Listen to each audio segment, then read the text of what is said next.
outside, and then I thought he wanted to come inside, and he did jump on here, but then he kind of, when I was slowly closing the door, he kind of jumped back out. He's not sure when the next time is he'd get to go, and he just has to learn when I'm saying. But when I was outside, I went on he could see one of the tree trunks that's really thick, that's elevated, that he was on the other day. And then when he was looking, I scratched a tree to show him that's okay. And here he came close to the door again, but he's not too sure. But he saw me stay in, so. But he knows that the meow meow, if it's long enough, it can be just one or two, it's gonna get me to open the door for him that he's ready. So I'm gonna give him more time, because he's like meowing just lying on the ground underneath the total middle of the motorhome. So he's not being hit by the rain, but he's kind of still enjoying the outside.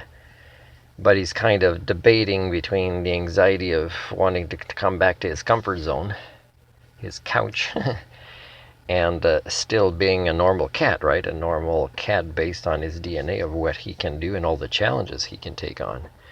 And again, there's a big link between this and domestication of the people primates, and how it's led to us creating a new geological epoch and accelerating it at a faster pace that now it's measurable within one lifetime, and therefore the tipping points are past. It's not about having the technology, it's that we won't apply it efficiently, even if we did.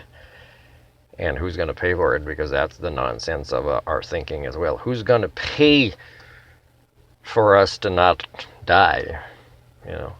That's how dumb we are as a species. So those tipping points were passed before I was born, according to my theory. And it's sad. And of course, my theory is not just a couple of concepts. There's actually an historical knowledge to it that shows when certain events happened and how they may or may not have triggered a feedback loop in Sociocybernetics for self-correction, and it wasn't. For example, like Carl Sagan speaking in front of the US government all those years ago. He was so respected. You can't suddenly think what he's saying so well is ridiculous. The fact we didn't self-correct at that point, again, is an example of those many events that I've incorporated into my theory. One thing that's weird about my theory is also schemas. Schemas, and I've explained it before about like a baby learns what a chair is and what kind of chairs there are over time, and the concept of chair builds to complexity. But it's also that, let's say a baby is also always sat into a high chair, and as that kid grows, you just build bigger and bigger chairs, and then if there's any place that they go, they would see only those kind of chairs. Then to actually see a different kind of chair in the future, which is also a chair, like a floating chair, or a chair hanging from a tree, a chair in a car, a rotating chair, a chair on wheels, even a chair made of ice, or that hasn't been painted, that's it's made of wood.